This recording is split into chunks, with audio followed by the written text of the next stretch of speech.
Hey everyone, I'm making an update video to the Summon Stone Golem Elementalist. I thought I'd be making this update video much later, like 3 or 4 more days later at least. However, I've had such an ample amount of time to play. My school, because of the virus, went online, so for the next 3 weeks I don't actually physically go to class, as I'm sure many of you may be watching this or in that situation. And a lot of my exams got pushed back, a lot of classes got canceled, so basically what that means for me is I get to play Path of Exile a lot more. So I'm just going to see what my play is now. So yeah, we're at 3.5 days. I have made quite an ample amount of progress on the character. At this point, I am gearing him for late endgame. So my endgame is already complete. I am now working on late endgame upgrades and things like that. So I'll just go over my gear and kind of what changes I've made. First and foremost, the daggers are still the same daggers. Nothing really changed there. Some of the gems have leveled. Some are 2120. I will say that I have obtained all of the awakened gems that I need, including awakened multi-strike, which I had to pay a pretty penny for this, but I've managed to get all of the awakened gems at this point. The links are pretty much still the same, so nothing new there besides the fact that ones which are awakened are now awakened. So I got awakened curse on hit as well, along with all of these. So in terms of the gear actually hasn't really changed. One thing I will say that I have changed is I bought this ring right here. So this ring has curse enemies with level 8 poacher's mark on hit. Now the reason why this is important because this basically gives my Stone Golems frenzy charges, which boost the damage by something insane. They get more attack speed, more movement speed, and 16 or 12% more damage. So I had to get the poacher's mark. So what I'm running right now is the tree is actually quite the same from the last video. I actually have 2 of these jewels now. So Primordial Bond, Renewal, 2 jewel sockets. Same exact thing on this large cluster jewel. I could still at some point maybe exalt these, but at the moment I don't really feel that's necessary. But I am running Whispers of Doom. Ideally, this is temporary. At some point, I would want to get +1 curse on the Primordial Chain, which would save me 3 points. But at the moment, just sticking to just this guy right here. Alternatively, I can even potentially do a 4 curse on hit setup, which is technically possible.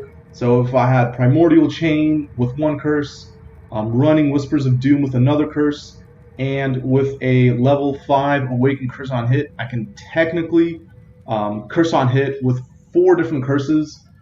So maybe at some point in the future I can potentially look to doing that. Basically what I do is I'd run Bone Punishment with Poacher's Mark here and Assassin's Mark on the other ring. So basically what that means is I have a Victario's Charity effect without needing to run Victario's Charity and without needing to path all the way to Necromantic Aegis. Personally, I think Victario's Charity is okay, but late end game you don't want to be running Victario's Charity. Because simply you can get all the benefits from this late game setup of having curse on hit rings with Poacher's Mark, Assassin's Mark, +1 curse, a level 5 Awakened Curse, and a Whispers of Doom. So that's kind of about that. Flasks really haven't changed. I'm running a quartz flask. I was using a granite for a little while, but I took that out. The quartz flask is what I wanted to use.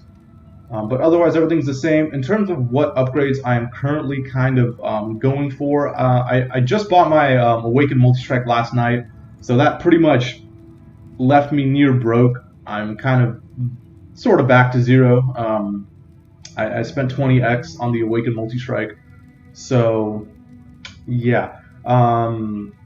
what I'm going for now is I'll probably try to get a Bottled Faith. Bottled Faith is again one of those late game upgrades I can make.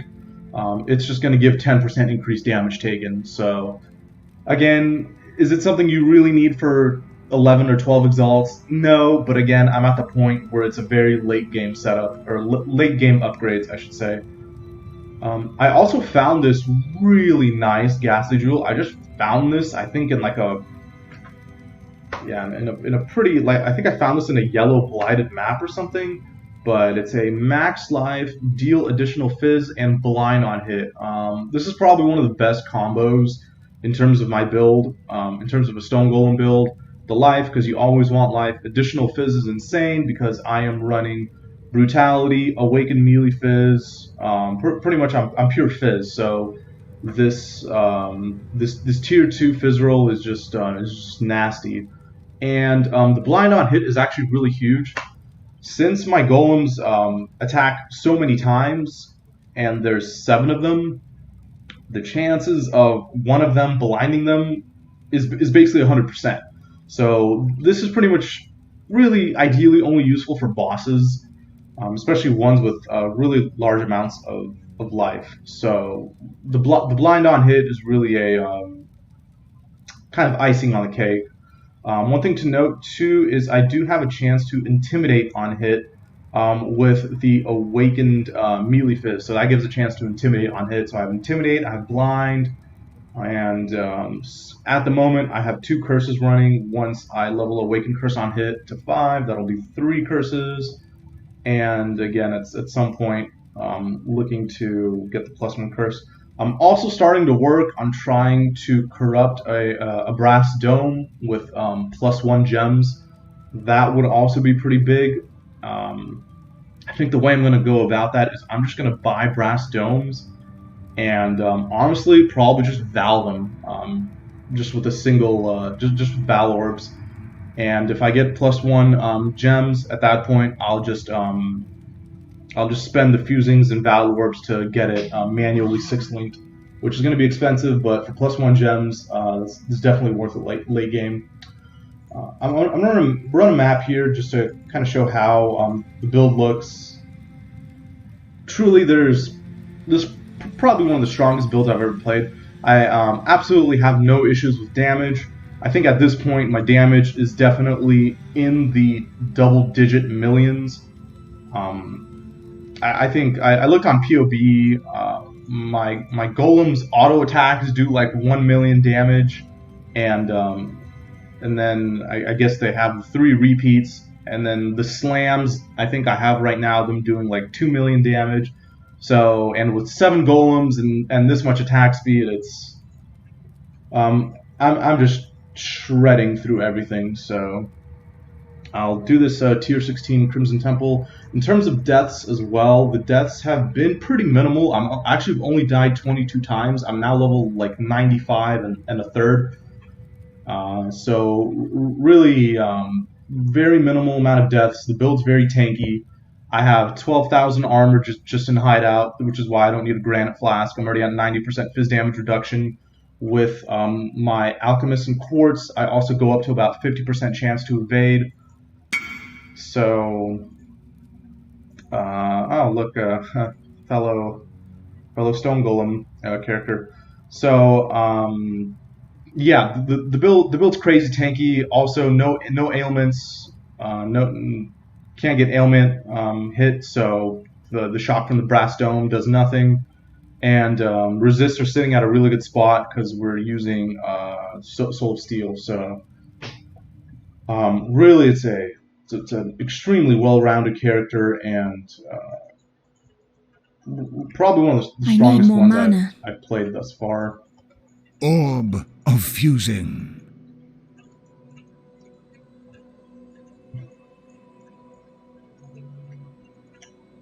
Alrighty, so you can see some of the Stone Golems are getting Frenzy charges.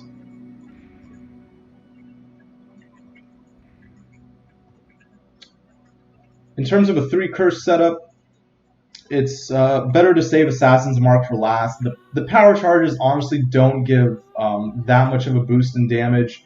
and I can actually probably even switch Assassin's Mark for something like maybe Enfeeble or like Temp Chains. I might honestly not even run Assassin's Mark because I checked on POB, and the damage from the power charge isn't really significant at all. So one thing is, I actually don't really run Delirium too often. I just don't feel that it's currently worth running, given the damage. I know it did recently get nerfed with the new patch, but I feel like it's still really I don't know. I have done a simulacrum already, and first try I got to wave 20. An orb of immense power. Pretty easy. I died once, and I think it was at wave 20 that I died, but otherwise it was quite simple.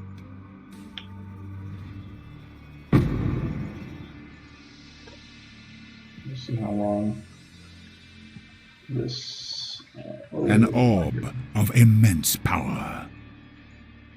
Orb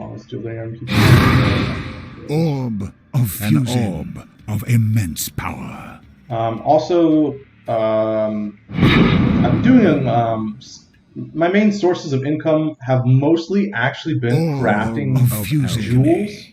However, I have made some money on blighted maps as well, and this build doesn't really have too many issues with blighted maps either. I've been doing tier 13 plateau blighted map, and I think I've only failed it once out of like the 15 times I did it or something. So it's also really good for blighted maps as well.